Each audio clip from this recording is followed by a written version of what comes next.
L मास forte, जिसे English दर्शकों में द रोड टू हेल के रूप में जाना जाता है, यह अर्जेंटीना की एंथोलॉजी फिल्म वाइल्ड टेल्स में मेरी पसंदीदा शॉर्ट फिल्म है। 15 मिनट से कुछ अधिक समय में और अपेक्षाकृत सरल प्लॉट के साथ यह हमें एक गहरे विचार पर सोचने को मजबूर करती है। ये सब तब शुरू होता है जब रेगिस्तान के बीच से जा रही एक पॉश कार में डिएगो लगातार एक खस्ता पुरानी दुरानी 4 पहिया वाहन में एक कामकाजी वर्ग से संबंधित मारियो द्वारा ब्लॉक किया जाता है, क्योंकि वो उससे आगे निकलने की कोशिश में लगातार है। जब मारियो आखिरकार रास्ता दे देता है, ऐसे में खींचकर डिएगो चालक को नस्लीय गाली देकर आगे बढ़ जाता है। थोड़ी देर बाद डिएगो की कार पंचर हो जाती है और जैसे ही वो टायर ठीक कर रहा होता है तो मारियो वहां आ पहुंचता है। अब जल्द ही यहाँ भयंकर हलचल और तांडव होने ही वाला है। चलिए देखते हैं। डिएगो द्वारा उसको दी गई गालियों का बदला लेने के लिए मारियो उसकी कार की विंडशील्ड को तोड़कर अप्रत्याशित रूप से कार के ऊपर पेशाब और शौच कर देता है। मजबूर भयभीत डिएगो बस चुपचाप देखता रहता है। हालांकि जैसे ही मारियो वहां से जाने लगता है, डिएगो का गुस्सा बाहर निकल जाता है और वह मारियो और उसकी कार को साथ वाली नदी में धकेलने में सफल हो जाता है। तेजी से अपने टायर को ठीक करता है और मारियो के आने की आवाज़ सुनकर वापस कार की ओर दौड़ पड़ता है। आखिरकार डिएगो गुस्सैल मारियो को चकमा देने और समय पर भागने में सफल हो जाता है। एक पल के लिए जैसा कि दर्शकों को लगता है कि उसका गुस्सा कम हो गया होगा और अब वो अपनी यात्रा जारी रखेगा, लेकिन डिएगो का स्वाभिमान, या यूं कहूं कि उसका ईगो, शांत नहीं होता। मारियो द्वारा किए गए अपमान से नाराज डिएगो यू टर्न लेता है और मारियो के ऊपर गाड़ी चढ़ाने का फैसला कर लेता है। पहली बार में वो चूकता है और दूसरे प्रयास में उसकी कार उसे धोखा दे डालती है। वो कंट्रोल खोकर सीधे मारियो की कार पर क्रैश कर जाता है। मारियो के ट्रंक के माध्यम से कार में प्रवेश करने के तुरंत बाद एक घातक लड़ाई शुरू होती है।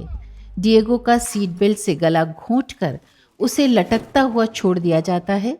इसी बीच मारियो कार को जलाने के प्रयास में अपनी शर्ट फाड़कर उसे गैस टैंक में रखता है और उसमें आग लगा देता है। घटनाओं के एक और मोड़ में डिएगो आग से अनजान मारियो से लड़ने के लिए उसे नीचे खींचता है।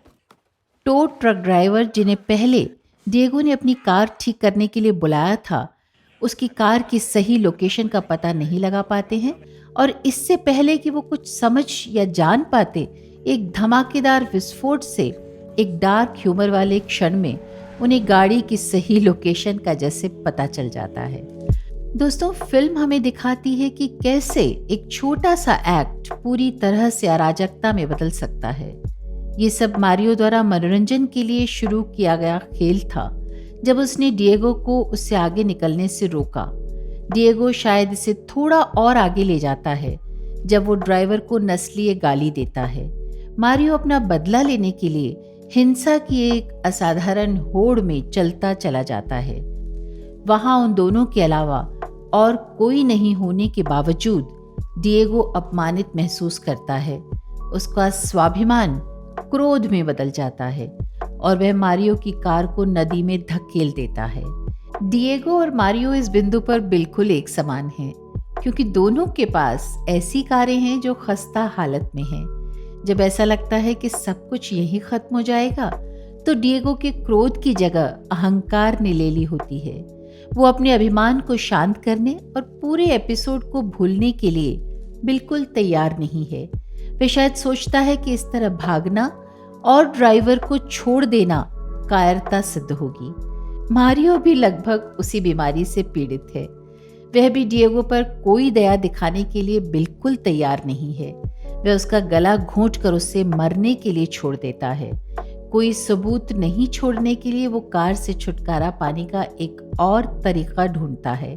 हालांकि ये न केवल उसके प्रतिद्वंदी के लिए बल्कि उसके लिए भी बेहद घातक साबित होता है। द रोड टू हेल एक छोटी सी कहानी है, पर यह हमें ये दिखाती है कि व्यर्थ क्रोध और अहंकार कैसे पनपते हैं, कैसे ये नकारात्मक भावनाएं अक्सर हमें आत्मविनाश की ओर ले जाती हैं।